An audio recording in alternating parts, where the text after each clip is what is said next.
পিছে যে হোটেলটা দেখতে পাচ্ছেন এইটা রাজস্থান, সম্ভবত হোটেল রাজস্থান। এখানে একটু কথা বলছি, ওখানে যে রিসেপশনে যে ম্যানেজার দেখভালের দায়িত্ব পালন করতেছে।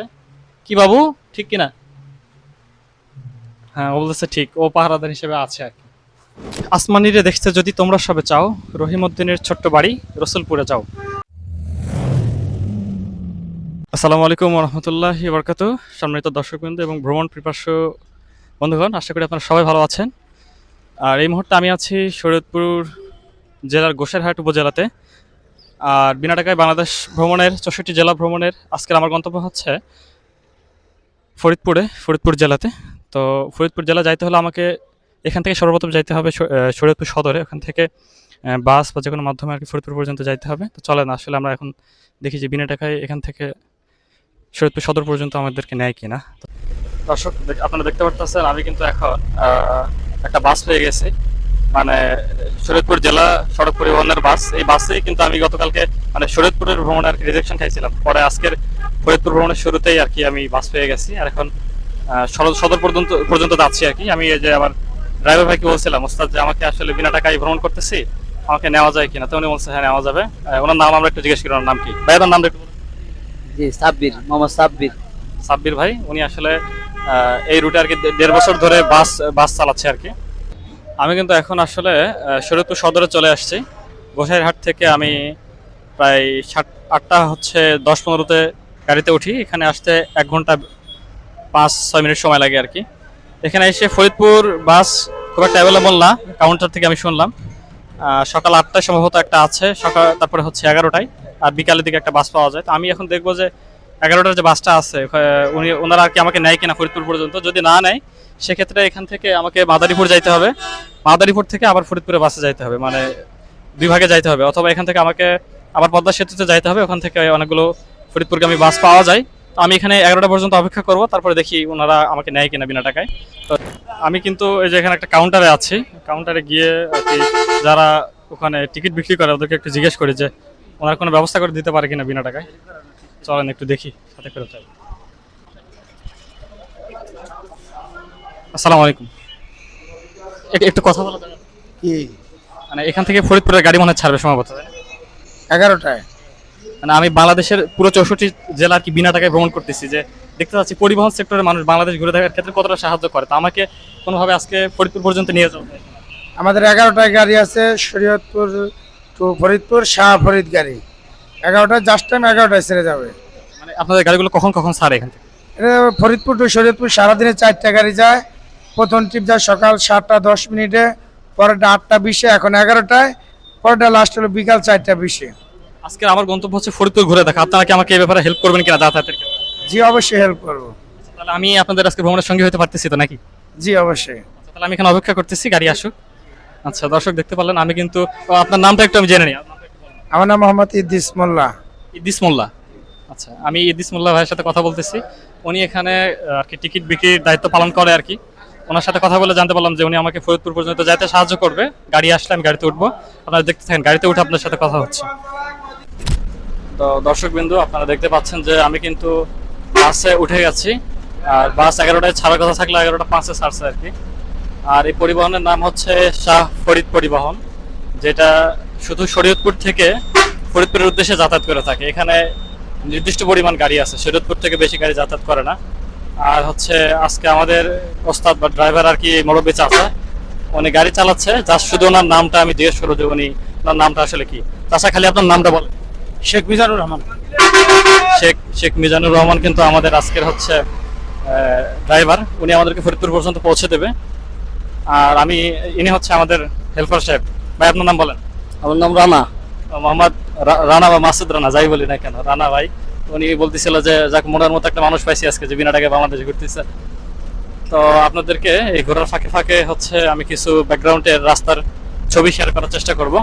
অনুধান্য পুষ্প ভরা আমাদের বসুন্ধরা, তাহার মাঝে আছে দেশে সকল দেশের সেরা। ও সে স্বপ্ন দিয়ে তৈরি সে দেশ স্মৃতি দিয়ে। Welcome to Faridpur. আমরা বিনা টাকায় বাংলাদেশ ভ্রমণে এখন অবস্থান করতেছি ফরিদপুরে। ফরিদপুর জেলা শহরে আছি, আর আমি এখন আছি ফরিদপুর জেলা মডেল মসজিদে। শরীয়তপুর থেকে ফরিদপুরে আসতে আমার সময় লেগেছে প্রায় 2.5 ঘন্টা প্লাস। আর হচ্ছে আসার পথে অনেক ঝড় আর বৃষ্টি পাইছি আমি, আর এখনও সে বৃষ্টি হচ্ছে, বৃষ্টির মধ্যে ভিডিও করতেছি আর কি। আর সারাদিনে এখন পর্যন্ত আমি কোনো খাওয়া দাওয়া করিনি, ঘড়িতে এখন প্রায় 2টা বেজে গেছে। এখানে এসে জহরের নামাজ পড়ছি, নামাজ পড়ার পর 1 ঘন্টা যাবত বসেই আছি, এখনো কোনো খাওয়া দাওয়া কিছু করি না, আগে হোটেলে যে খাওয়া দাওয়া করতে হবে। আরেকটা বিষয়, যখন আমি শরীয়তপুর থেকে আসি, শরীয়তপুরের হোস্ট তানভীর ভাই উনি আমাকে 150 টাকা দেয় যে রাস্তার যাতায়াতের পথে যেন আমি কিছু খেয়ে নেই। আর এখন আমি হোটেলে যাব, খাওয়া দাওয়া আগে দুপুরে করব, তারপরে দেখা যাক যে বৃষ্টির মধ্যে কোথাও বের হইতে পারি কিনা। আমার পেছনে কিন্তু ফরিদপুর শহরটা দেখতে পাচ্ছেন। আর আরেকটা বিষয়, যখন আমি বাসে আসতেছিলাম, বাসের ড্রাইভার আর হচ্ছে যিনি হেল্পার ছিল, ওনারা খুব আন্তরিক মানুষ আর কি। আমাকে শরীয়তপুর সম্পর্কে বিভিন্ন তথ্য দিচ্ছিল যে কোথায় কিভাবে ঘোরা যায়, কোথায় কিভাবে ঘুরে দেখতে পারি, কোথা থেকে শুরু করব, কিভাবে শেষ করব। ওনারা আমাকে খুব সাহায্য করতেছিল। তো এভাবে আমি আর কি ফরিদপুরে চলে আসলাম। কিন্তু শরীয়তপুরে আমার হোস্ট ছিল বা থাকার জায়গা ছিল আর কি, কিন্তু এখানে আমার কোনো পরিচিত মানুষ নেই। আমি এখন কোথায় থাকবো বা কিভাবে রাত্রি যাপন করব, এটা নিয়ে অনেক আর কি এখনো চিন্তার মধ্যে আছি। দেখা যাক, আল্লাহ যেহেতু আমাকে এই পর্যন্ত নিয়ে আসছে, সেহেতু একটা ব্যবস্থা আল্লাহ হয়তো করে দিবে। দেখি, আমরা আগে দুপুরে খাওয়া দাওয়া করি, বৃষ্টি যদি ছাড়ে আমরা সদর থেকে কোথায় কোথায় ঘোরার জায়গা আছে দেখার চেষ্টা করবো আপনাদেরকে নিয়ে। আর রাত্রে কোথায় থাকতেছি বা কিভাবে ম্যানেজ করতেছি, এটা আপনাদেরকে অবশ্যই আমি দেখাবো। দর্শকবৃন্দু, আমি কিন্তু আলিপুর ব্রিজে আসছি বিনা টাকায়, ওটা আপনাদেরকে দেখাতে পারি নাই। আলিপুর ব্রিজ থেকে এক ছোটো ভাইকে পাইছি। আমরা এখন যাচ্ছি জসিমউদ্দিনের বাড়ির দিকে। তোমার নাম কি ছোটো ভাই? রিয়াজ। রিয়াজ? হ্যাঁ। আচ্ছা, ওর নাম হচ্ছে রিয়াজ। ওইখানে একটা দোকানে কাজ করে আর কি।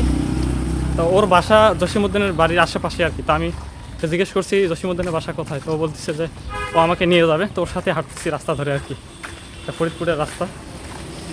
আচ্ছা, চলেন ওখানে গিয়ে আপনাদেরকে বিস্তারিত তথ্য দেওয়ার চেষ্টা করতেছি। আর আসমানিরে দেখতে যদি তোমরা সবে চাও, রহিমউদ্দিনের ছোট্ট বাড়ি রসুলপুরে যাও।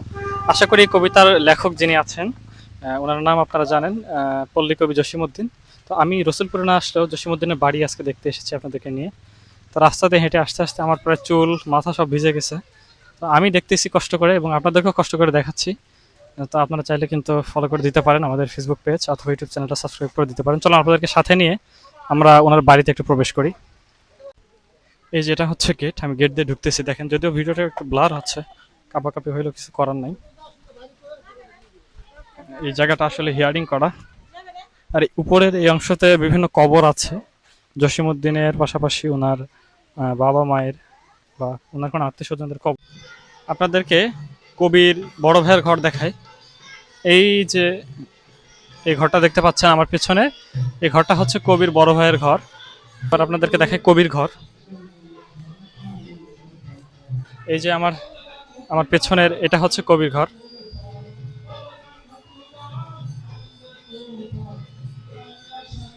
পল্লী কবি জসিমউদ্দিনের দাদার নাম হচ্ছে সমীর উদ্দিন, তার পিতার নাম হচ্ছে আনাস উদ্দিন, এবং তার মায়ের নাম হচ্ছে আমেনা খাতুন। হ্যাঁ, এভাবে ধারাবাহিকভাবে কবির বংশ পরিচয় দেওয়া আছে পল্লী কবি জসিমউদ্দিনের। কবির পিতা, আমি উল্টা হয়ে যাচ্ছে, এদিক থেকে দেখাই। কবির পিতা আনাস উদ্দিনের স্মৃতিঘর নামে এই রুমের ভিতরে আর কি। আপনি পল্লী কবি জসিমউদ্দিনের বাড়িতে প্রবেশ করার পরে হাতের ডান পাশে কবরস্থানের পাশে যে ঘরটা দেখতে পাবেন, সেই ঘর হচ্ছে এটা। চলেন আপনাদেরকে সাথে নিয়ে রুমে আগে প্রবেশ করি, তারপরে কি কি আছে একটু দেখানোর চেষ্টা করতেছি। আমি যে বংশ পরিচয়ের কথা বলছিলাম সেটা এখানে দেওয়া রয়েছে ধারাবাহিকভাবে। বিস্তারিত আমি আর পড়ে আপনাদেরকে শোনাচ্ছি না। একটা ইন্টারেস্টিং বিষয় দেখলাম, এখানে কোনো মানুষ নাই আর কি দেখভাল করার জন্য, যে কেউ ছবি তুলতেছে কিনা বা কেউ কোনো কিছু নিয়ে যাচ্ছে কিনা। তবে একজন পাহারাদারকে আমি দেখছি, দেখাই আপনাদেরকে। এই হচ্ছে সে পাহারাদার যে কিনা এই পল্লী কবি জসিমউদ্দিনের এই স্মৃতিশালার ঘরটা এখনো দেখভালের দায়িত্ব পালন করতেছে। কি বাবু, ঠিক কিনা? হ্যাঁ, বলতেছে ঠিক, ও পাহারাদার হিসেবে আছে আর কি। আমার এখান থেকে পুরো ঘরটা দেখা যাচ্ছে।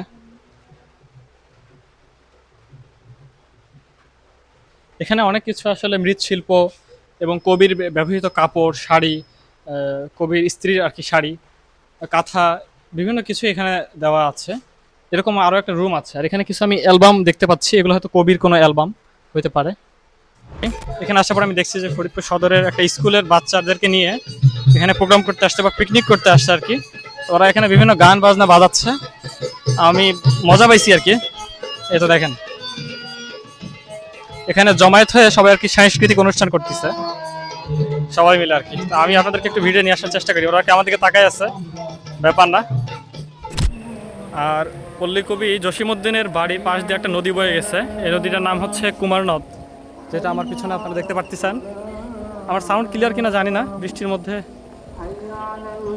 আমার সাউন্ড আসলে শোনা যাচ্ছে কিনা সেটাও জানি না। আর এখানে মনে হয় মেলা বসে সম্ভবত শুক্রবার করে, অথবা কোনো ইভেন্ট থাকলে, অথবা ঈদের সময়টাতে মনে হয় সম্ভবত মেলা বসে আর কি। এই জায়গায় সাজানো গোছানো, ওখানে 2-4টা দোকান আছে আর কি।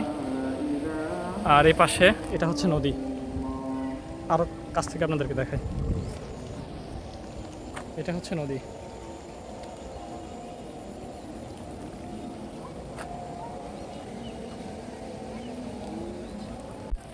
আজকে ফরিদপুরের এই দিনটাতে আমি হয়তো আর কোথাও ঘুরতে বের হব না, এখন আমি সরাসরি ফরিদপুর সদরের দিকে চলে যাব। সেখানে গিয়ে থাকার একটা ব্যবস্থা করতে হবে, যে আজকে রাতে কোথায় থাকবো এটা নিয়ে আমি এখনও পর্যন্ত চিন্তিত আছি, যে কোনো হোস্ট এখানে নাই, কোনো মানুষ আমার এখানে পরিচিত নাই। এখন কিভাবে কি করা যায় এটার ব্যবস্থা করতে হবে। তবে ইন্টারেস্টিং একটা ফ্যাক্ট আপনাদেরকে বলি, আমি আজকে আরেকটা চ্যালেঞ্জ গ্রহণ করব। সেটা হচ্ছে যে এই ফরিদপুরের যেই হোটেলগুলো রয়েছে, আবাসিক হোটেল, সেই হোটেলগুলোতে গিয়ে আমি জিজ্ঞেস করব যে আমি বিনা টাকায় বাংলাদেশ ঘুরতেছি, তো কোনোভাবে আমাকে আর কি এক রাতের জন্য এখানে থাকতে দেওয়া যায় কি না। তো আমি দেখব যে তারা যদি আমাকে থাকতে দেয় তাহলে তো আমার কপাল আর কি ভালো, আর যদি না থাকতে দেয় তাহলে অন্য আরেকটা ব্যবস্থা করতে হবে। তো আমি আশা করি আমি একটা রাতের জন্য থাকতে পারবো, আশা করতেছি।